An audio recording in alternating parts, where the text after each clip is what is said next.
Hi guys, and today I really wanted to reach out about what's going on right now and really express my opinion. As always, my opinion might be slightly different, but I urge you to just pay attention for a little bit, because I feel a lot of what's going on right now is due to a collective consciousness that's slightly misguided right now, or vibrating on a level that is destructive. And if this resonates with you, good. If it doesn't, cool, switch off. But there's a couple of things I want to discuss. And right now there's a real energy force of segregation going on. There's a real energy force on a collective level globally of separation. And while a lot of people are spitting out unite, let's stick together, actually if you look at what's going on, there's a lot of segregation, there's a lot of separations, a lot of us versus them.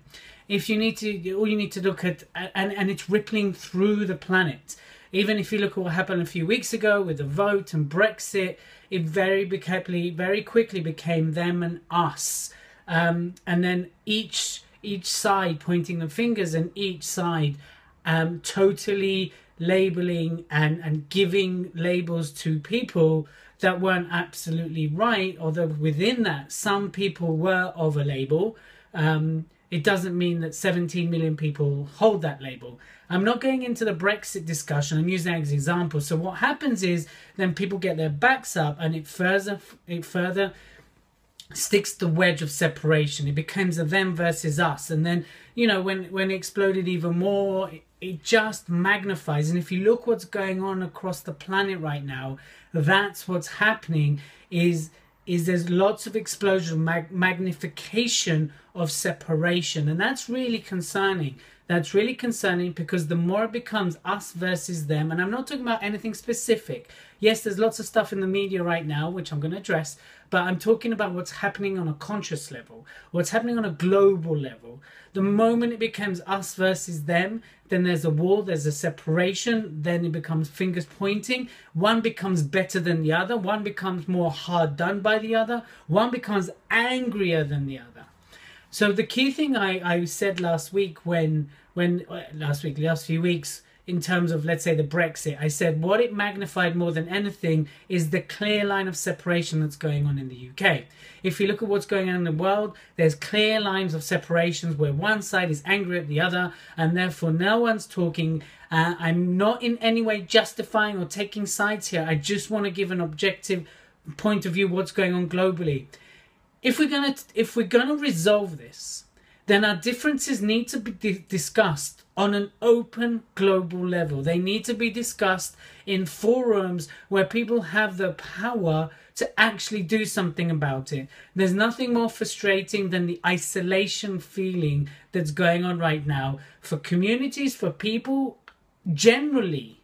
And what's happening is one area seems to explode, then another area joins in and goes, no, but we're more hard done by, or you don't understand, and you don't understand. And then you've got this massive, huge conflict going on.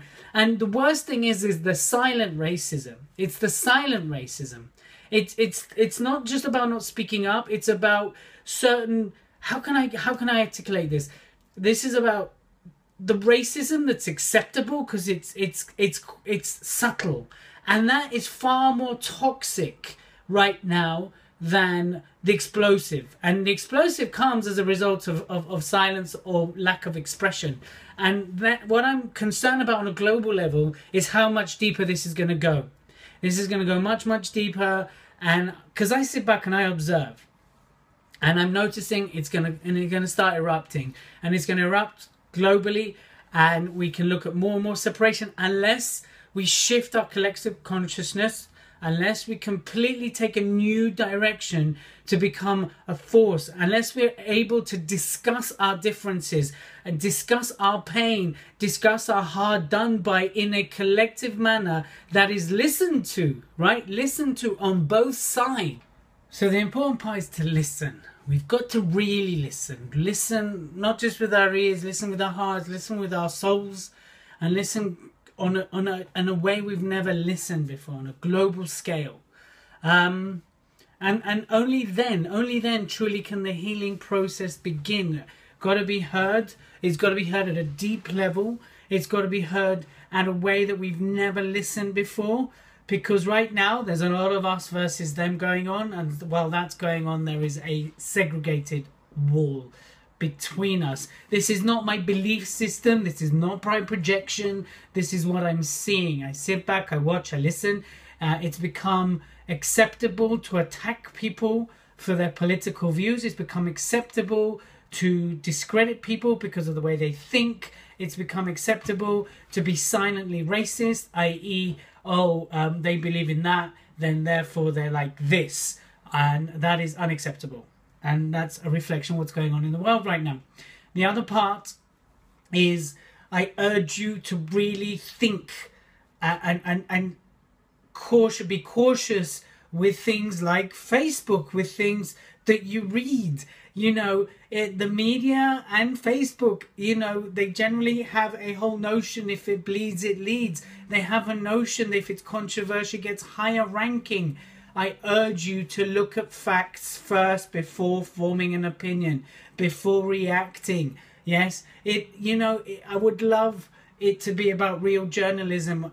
Facebook is a great source of information, but a lot of it is non-factual. And I've said this before, and I'm not referring to anything particular right now, except the urgency to urge you not to form an opinion based on what you read on Facebook, not to form an opinion based on reading one tiny article. The fact is, if it bleeds, it leads. The fact, if it's controversial, it's all about traffic. Online, it's all about who can win the war of traffic and who can generate more clicks to their websites. Offline, it's all about how many readers they can have so they can sell advertising. I'm not saying what they're printing doesn't have some truth in it. What I am saying is look at the facts. Take the time to research the facts.